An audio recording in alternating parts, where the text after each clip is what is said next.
Hello everyone. अभी हम लोग देखेंगे। हम लोगों ने एक वीडियो बनाया था जिसमें हम लोगों ने टर्म लोन के बारे में बताया था कि किस टाइप से टर्म लोन बनता है।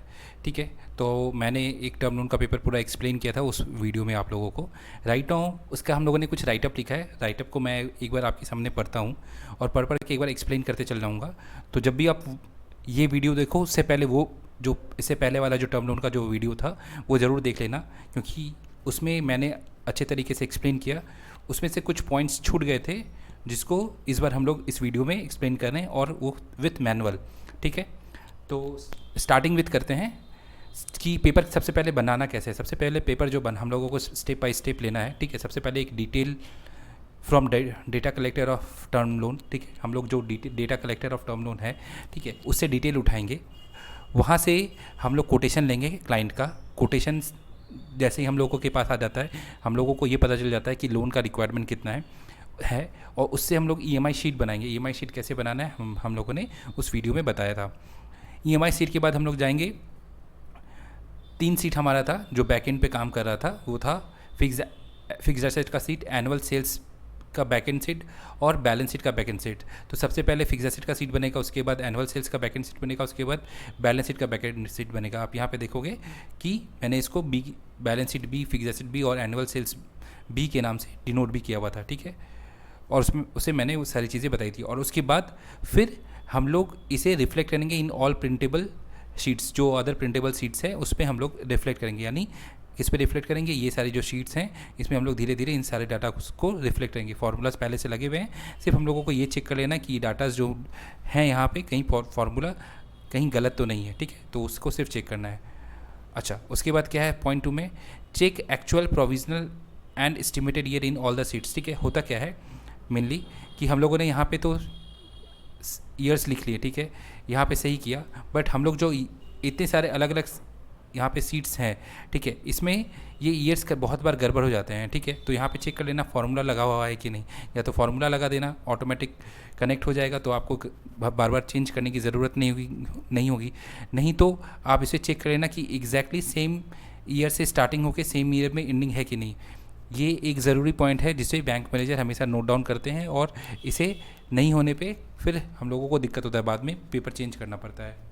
ठीक है, उसके बाद क्या बोल रहा है कि if the loan amount is of, एक एग्जांपल के साथ ये एक्सप्लेन कर रहा है ये पॉइंट कि अगर लोन अमाउंट 3 लाख रुपए है तो इन दैट केस आप जो कैश इन हैंड और कैश इन बैंक है वो 1 लाख से ज़्यादा मत दिखाओ।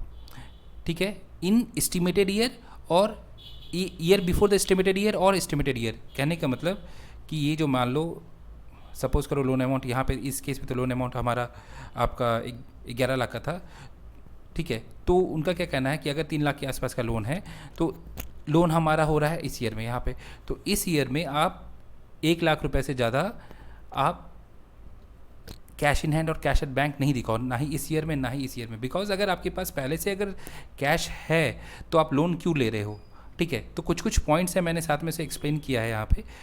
ठीक है, तो ताकि जो पेपर है वो सही से बने, उन पॉइंट्स को मैं थोड़ा सा अलग से रेट कर देता हूँ, जो बार बार हमारे यहाँ गलतियाँ हो सकती हैं, हम लोगों से गलतियाँ हो सकती हैं, मैं उसे थोड़ा रेट करता चला जाता हूँ। ठीक है, और अच्छा उसके बाद क्या है, understanding of production process and calculation of unit cost of the production is an important task. सही बात है कि हमारा जो ये शीट था कि किस हिसाब से हम लोगों ने पर यूनिट कॉस्ट निकाला था। ठीक है, और वहाँ से सेल्स का फिगर निकाला था, और उसे फिर हम लोगों ने पीएल में पुट करके पूरा बैलेंस शीट और पीएल को ड्राफ्ट किया था। ये एक इंपॉर्टेंट टास्क है जिससे हम लोग निकालते हैं क्लाइंट से डिस्कशन करके, पूरा डेटा उसे क्लाइंट से निकालते हैं और धीरे धीरे सारा चीज़ को प्लॉटिंग करते हैं, और बैक कैलकुलेशन से, बैक इंटीग्रेशन कैलकुलेशन से हम लोग उसे फिगर को लाइव करते हैं। ठीक है, तो इस पॉइंट में ये बताया गया है।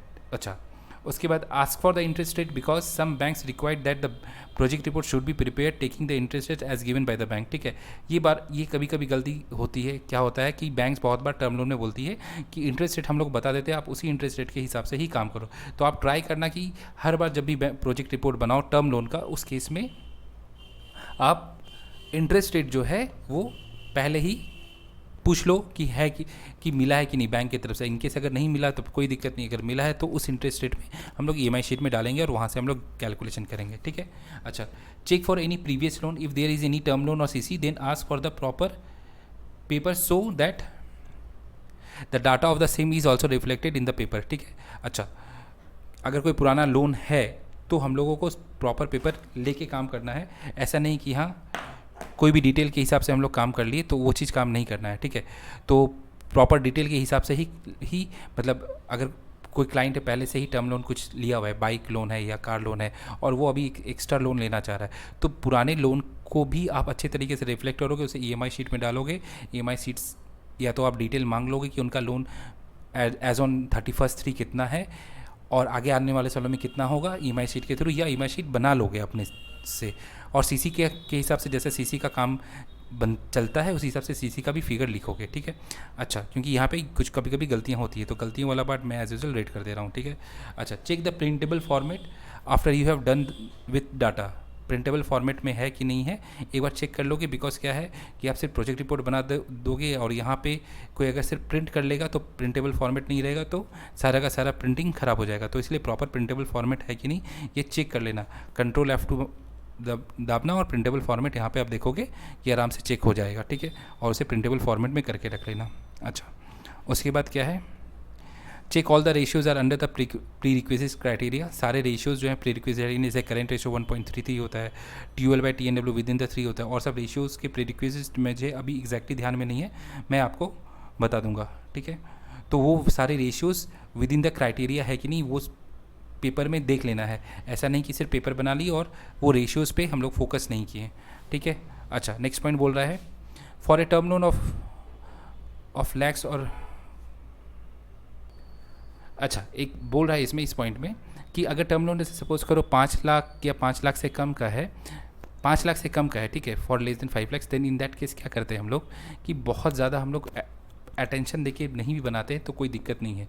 बट टर्म लोन अगर 5 लाख से ऊपर का है तो हम लोग ना फिगर जस्टिफाई करते हुए बनाएं, क्योंकि बहुत बार क्या होता है कि टर्म लोन 5 लाख से नीचे कर दिया हुआ है तो क्लाइंट बहुत छोटे क्लाइंट है और उनके डाटा बहुत ज़्यादा अवेलेबल नहीं होता, तो हम लोग अपने से बहुत सारा डाटा उसको प्रिपेयर करके डालते हैं। बट अगर टर्म लोन 5 लाख से ऊपर का है तो ट्राई करते हैं कि हम लोग सारा का सारा डाटा जो क्लाइंट के हिसाब से दिया हुआ है वो डालें, ठीक है। और जो आगे का डाटा है वो जो प्रोजेक्टेड ईयर में, एस्टिमेटेड ईयर में, वो भी प्रॉपर रहे। रीज़न बिंग क्या होता है कि जो डाटा आपका, जो फाइल छोटे फाइल होते हैं ना, वो आपके बैंक से ही क्लियर हो जाते हैं, और जो बैंक मैनेजर होते हैं वो आपको फिगर्स में they are not very good in figures, तो वो लोग उतने अच्छे तरीके से चेकिंग नहीं कर पाते, इसलिए फाइल पास हो जाता है। बट जो बड़े फाइल्स होते हैं ना वो आपके उनके बैक ऑफिस में जाता है। बैक ऑफिस क्या है, वहाँ पे बहुत ही वर्सेटाइल पर्सन्स बैठे हुए हैं जो प्रॉपर तरीके से इन्वेस्टिगेशन करते हैं। मैं यहाँ पे लिखा हुआ भी हूँ, for a small loan amount data justification is not so important, but for big loan amount data justification is very important, ठीक है। The reason behind this is that the small loan is get sanction from the branch itself, but the big loan sanction received from the back office where there are very expert person over there investigating the file, ठीक है। तो जब भी हमारा बड़ा loan होता है, जितना लोन बड़ा होता जाएगा उतना वो लोग जो बैकएंड में हम जो ऑफिसर्स बैठे हुए हैं वो हर डाटा को जस्टिफिकेशन मांगे कि ये फिगर आपका सही तरीके से आया है कि नहीं, ये फिगर कहीं हम लोगों ने मैनिपुलेटिव वे में तो नहीं डाल दिया। तो they use to investigate each and every data where the loan amount is big. Suppose करो अगर 20 लाख का लोन है या 15 लाख का लोन है, देन वो लोग का जो इन्वेस्टिगेशन रहता है वो बहुत कड़ा हो जाता है, या फिर उससे ऊपर का है रहता है तो लोन होता है तो उन लोगों का इन्वेस्टिगेशन बहुत टाइट हो जाता है, ठीक है। तो बैक हम लोग पुराने पॉइंट्स में जाते हैं। 10 number points, there must be a linkage between the nature of the business and the data given in the project report. Example क्या है इसका कि सपोज करो कि अभी ब्रिक्स का बिजनेस है, नेचर ऑफ बिजनेस है ब्रिक्स बनाने का, मैन्युफैक्चरिंग का, तो इन दैट केस क्या है कि ब्रिक्स बनाने में जो लेबर कॉस्ट होता है वो बहुत ज़्यादा होता है, रॉ मटेरियल कॉस्टिंग जो होता है वो ज़्यादा नहीं होता है। तो हम लोग जब बैलेंस शीट PL बना रहे हैं वो उसी के हिसाब से रिफ्लेक्ट करना चाहिए डाटा, ऐसा नहीं कि उसका कोई लिंकेज नहीं दे रहे हैं हम लोग, ठीक है। बहुत बार हम लोग क्या करते हैं, हम लोगों ने देखा है कि हमारे जो एम्प्लॉयज़ हैं वो क्या करते हैं कि इसे रिफ्लेक्ट नहीं कराते हैं प्रॉपर तरीके से। एक बिजनेस नेचर सोचते हुए कि क्या क्या उनका एक मेजर एक्सपेंडिचर होगा। अगर आप उस क्लाइंट के लास्ट ईयर के डाटा को देखोगे तो आपको समझ में आ जाएगा कि हाँ इनका ये एक्सपेंडिचर है, तो उसी हिसाब से आप प्रोविजनल में या एस्टिमेटेड में और प्रोजेक्टेड में डाटा डालो, ठीक है। अगर आपका सपोज करो कि स्वीट मैन्युफैक्चरिंग का बिजनेस है, तो उस केस में आपका लेबर कॉस्ट ज़्यादा नहीं होता, उस वहाँ पे जो रॉ मटेरियल कॉस्टिंग है होता है वो बहुत ज़्यादा होता है, ठीक है। तो उस केस में आप जो आपका कॉस्टिंग रहेगा रॉ मटेरियल का वो ज़्यादा रहेगा और लेबर का कॉस्टिंग कम रहेगा, तो आपका डाटा जो है वो नेचर ऑफ बिजनेस को भी जस्टिफाई करना चाहिए। ऐसा नहीं कि हम लोग आँख बंद करें और कुछ भी डाटा मैनिपुलेटिव होकर डाल दें, क्योंकि अगेन मैं ये पॉइंट बोल रहा हूँ कि अगर लोन ब्रांच से हो रहा है चलो तब तो वो सैंक्शन हो जाएगा, बट अगर लोन बाहर जा रहा है, बड़ा अमाउंट है, 5 लाख से ज़्यादा है या 10 लाख से ज़्यादा है, तो वो एकदम आपका उसके बैक एंड ऑफिस में जाएगा, बैंक के बैक एंड ऑफिस में जाएगा और वहाँ पे प्रॉपर तरीके से इन्वेस्टिगेट होगा और वहाँ से हम लोगों को फिर फाइल वापस कर दिया जाएगा with so much of problem, ठीक है। अच्छा, उसके बाद है ये पॉइंट मैंने इससे पहले भी डिस्कशन किया है कि बैंक जो है वो जो लोन देती है ना, वो 75% ऑफ द प्रोजेक्ट कॉस्ट ही देती है, ठीक है। बाद बाकी 25% जो होता है ओनर्स को अपने पॉकेट से ही लगाना होता है। तो 75% मैक्सिमम बैंक देगी और 25% मिनिमम जो है, इसका मतलब ओनर्स को लगाना होगा। ओनर्स अपना ज़्यादा भी लगा सकता है और बैंक का उसके हिसाब से कम भी हो सकता है, बट मिनिमम तो इतना ओनर्स को लगाना ही पड़ेगा। उसके हिसाब से मैंने एक एग्जांपल दिया है कि अगर मान लो सपोज़ करो हमें 10 लाख का लोन लेना है, तो 10 लाख का लोन के लिए हमें जो अगर लोन चाहिए तो हमें ये इसका जो आपका प्रोजेक्ट कॉस्ट होगा वो 75% होगा, तो टोटल प्रोजेक्ट कॉस्ट हो गया हमारा 10,33,000 रुपये, ठीक है। अगर मुझे 10 लाख का लोन चाहिए तो ये हो जाता है 75% of the project cost. Obvious सा बात है, क्योंकि 75% ज़्यादा हमें बैंक लोन नहीं देगी, तो टोटल प्रोजेक्ट कॉस्ट कितना हो गया 10 lakh divided by 75%, that means 13,33,000 रुपया। तो उस हिसाब से ओनर्स कॉन्ट्रीब्यूशन क्या हो जाएगा 13,33,000 रुपया माइनस ऑफ 10 लाख रुपया, ठीक है, यानी 1,33,000 रुपया, sorry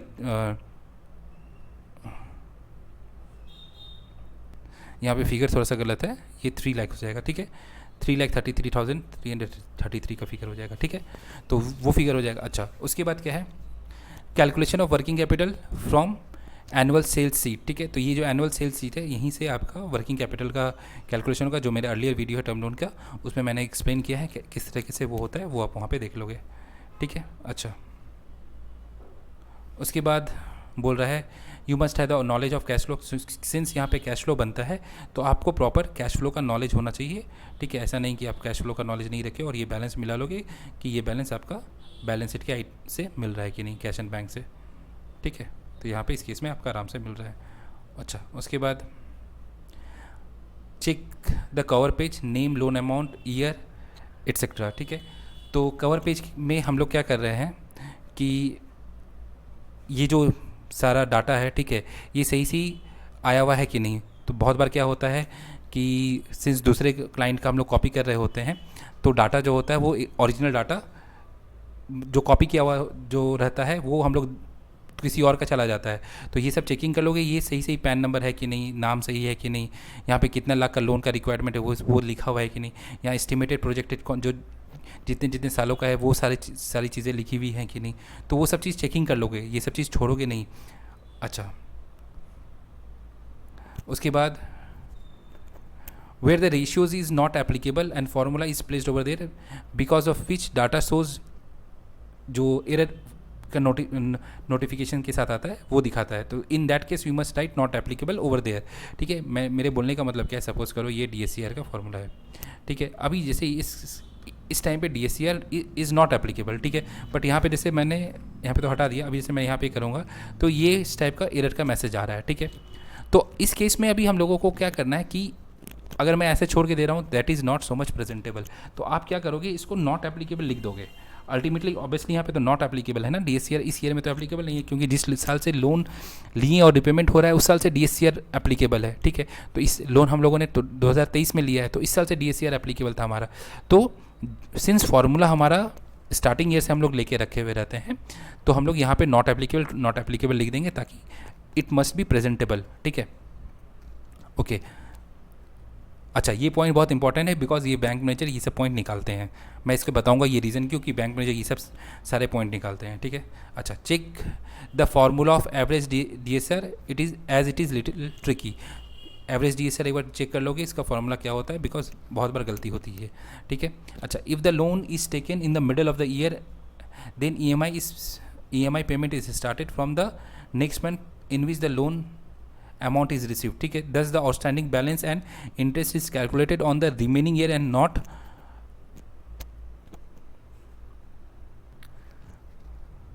thus the outstanding balance and interest is calculated on the remaining year only and not on the basis of full year, ठीक है।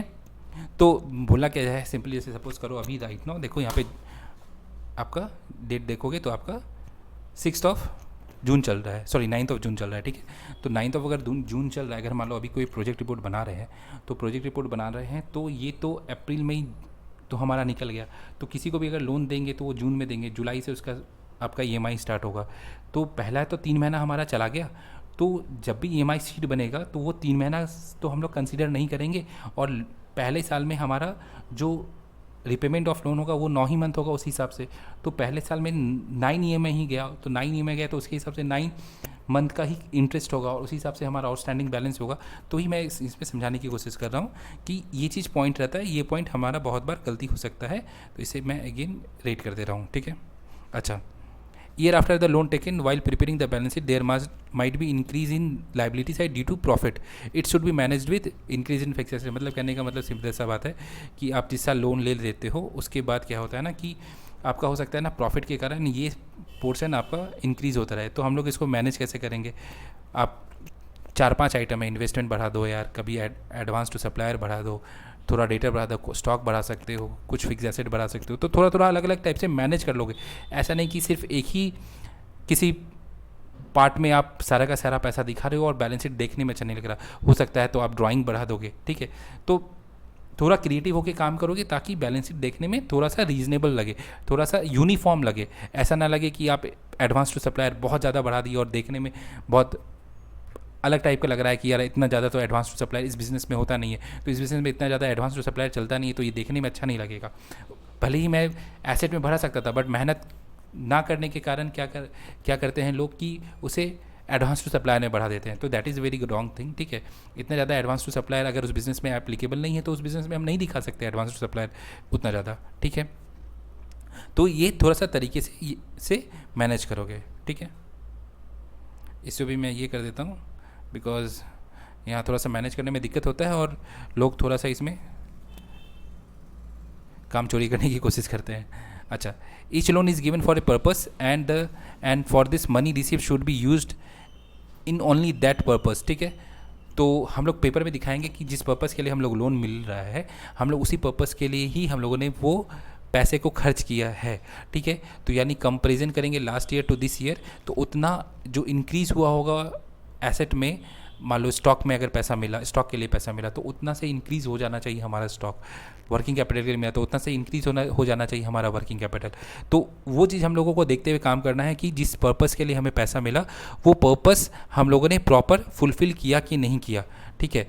नहीं तो क्या होगा, पेपर हम लोग जो बनाए वो पेपर एग्जैक्टली गलत हो जाएगा, ठीक है। सपोज करो कि वर्किंग कैपिटल लोन मिला, CC लोन मिला और वहाँ से हम फिक्स एसेट परचेज करके एस्टिमेटेड ईयर में फिक्स एसेट दिखा रहे हैं कि हम लोगों ने परचेज कर लिया, तो that is very wrong way of presenting the data और वो गलत है, ठीक है। तो हम लोग से उससे वर्किंग कैपिटल का रिक्वायरमेंट ही फुलफिल करना चाहिए, उससे फिक्स एसेट नहीं परचेज कर लेना चाहिए, या इन्वेस्टमेंट नहीं दिखा देना चाहिए, या लैंड नहीं दिखा देना चाहिए। भले ही क्लाइंट कुछ भी कर रहा है पेपर में on real ground, sorry, but हम लोग ऑन पेपर तो उसे सही तरीके से प्रेजेंट करें, ठीक है। बिकॉज वो प्रोविजनल और एस्टिमेटेड ईयर है, ठीक है, और प्रोजेक्टेड ईयर है, सॉरी एस्टिमेटेड और प्रोजेक्टेड ईयर है। तो एस्टिमेटेड और प्रोजेक्टेड ईयर में तो अभी आने वाले समय में हम लोग तो दिखा सकते हैं ना कि हमारा जो पैसा है वो सही सही जगह यूटिलाइज है। जब ईयर ख़त्म हो जाएगा तो फिर उसे देखा जाएगा कि हाँ उसने कहाँ कहाँ यूज़ किया, that is a latter part. अच्छा, sometime we mistake on making the provision of the audit fee और audit fee in PL balance sheet are different, ठीक है। बोल कह रहे हैं कि जैसे यहाँ पे आपने, अच्छा देखो इसी में दिक्कत हो गया, मैंने खुद गलती कर दी है। यहाँ पे हमने ऑडिट फी डाला और यहाँ पे शायद हमने ऑडिट फी लिखा नहीं, ठीक है। ये हमसे ही खुद गलती हो गया, रैदर ये हमने नहीं बनाया, किसी और ने बनाया था। तो यहाँ पे ऑडिट फी होना चाहिए था। तो अगर ऑडिट फी ऊपर में है तो इसका तो एग्जैक्टली क्या है कि बैलेंस शीट में एज ए प्रोविज़न यहाँ पे आएगा, ठीक है। तो इसे यहाँ पे देना जब बनता है, ठीक है। तो ये बहुत बार गलती ये भी होती है, तो इस कारण से इसे भी रेट रखते हैं। अच्छा, ये इंपॉर्टेंट पॉइंट जो मैं बोल रहा था, मैं आपको एक चीज़ बोला कि ये जो कवर पेज है, कवर पेज में सही तरीके से लिखो। अच्छा, उसके बाद आपका जो DSCR में यहाँ पे जो फॉर्मेट आ जा रहा था वो फॉर्मेट ना आए। ये मैं बोल क्यों रहा था, रीज़न बिंग क्या है, वो 21 नंबर पॉइंट आपको बता रहा है कि बैंक मैनेजर जो होते हैं ना, they are not very good in making financials और रीडिंग फाइनेंशियल्स, ठीक है। बिकॉज उनको बहुत सारे काम होते हैं, बहुत अलग अलग तरीके के काम होते हैं। तो होता क्या है कि as a result of which वो लोग ना प्रेजेंटेशन पार्ट में बहुत ज़्यादा फोकस कर लेते हैं, ठीक है। बिकॉज अब ऑब्वियस सा बात है, उनको वो चीज़ आता नहीं है, तो उस नंबर्स में अच्छे नहीं, तो नंबर्स पे फोकस नहीं कर पाते, तो प्रेजेंटेशन पार्ट में वो लोग फोकस करते हैं। जैसे ईयर्स प्रॉपर्ली रिटर्न है कि नहीं, जैसे एस्टिमेटेड प्रोजेक्टेड ईयर, आपका एक्चुअल ईयर सही तरीके से दिया हुआ है कि नहीं हर जगह, ठीक है। बॉर्डर सही दिया हुआ है कि नहीं, साइज एंड फ्रंट सही है कि नहीं, वहाँ पे आपका जो एरर आ रहा है वो एरर तो नहीं दिया हुआ है, पैन नंबर सही से लिखा हुआ है कि नहीं, ठीक है। कवर पेज अच्छा दिया है कि नहीं CA ने। तो इस टाइप से छोटी छोटी चीज़ें हैं ना, वो उस पर फोकस करते हैं। तो इसलिए बिंग वो लोग चेयर में, हमें उनका इस चीज़ को भी आपको देखना होगा कि सिंस वो ये सब चीज़ डिमांड कर रहे हैं, तो हम लोगों को भी ये उनको प्रोवाइड करना हो कि भाई हमारा जो पेपर है दैट इज़ प्रेजेंटेबल। इसे प्रेजेंटेबल ही बोल सकते हैं कि हमारा एटलीस्ट प्रेजेंटेबल, जो डाटा हम लोगों ने दिया वो तो हम लोग अच्छे तरीके से बनाने का प्रयास कर ही रहे हैं, बट उसके अलावा जो हमारा प्रोजेक्ट रिपोर्ट है वो प्रेजेंटेबल भी होना चाहिए, वो देखने में भी सुंदर होना चाहिए। रीज़न आपको बता दिया कि बैंक मैनेजर जो हैं वो फाइनेंस में बहुत अच्छे नहीं होते हैं, और इसका सीधा सा रीज़न है बिकॉज वो बहुत बिजी रहते हैं इन कस्टमर डीलिंग। उसमें उन लोगों की कोई गलती नहीं है, कस्टमर डीलिंग में इतने बिजी रहेंगे तो फाइनेंशियल पार्ट उनके स्ट्रांग होना थोड़ा सा पॉसिबल नहीं है, ठीक है। अच्छा, ये 22 नंबर पॉइंट मैंने वैसे भी एक्सप्लेन कर दिया था, ठीक है। तो इस तरह से ये पूरा जो टर्म लोन का जो प्रोजेक्ट रिपोर्ट का एक सेकेंड वीडियो है वो मैंने बताया आप लोगों को, और जो जो पॉइंट्स यहाँ पे मैंने रेट किया है उसे थोड़ा सा ध्यान दोगे जब भी मैनुअल पढ़ोगे, तो ये इस टाइप के पॉइंट्स को थोड़ा ध्यान दोगे। मैं इसके लिए एक इन सारे पॉइंट्स को थोड़ा सा अलग से भी ड्राफ्ट कर दूंगा ताकि ये पॉइंट फोकस मेरे जब भी आप लोग प्रोजेक्ट रिपोर्ट बनाओ। Thank you, thanks a lot.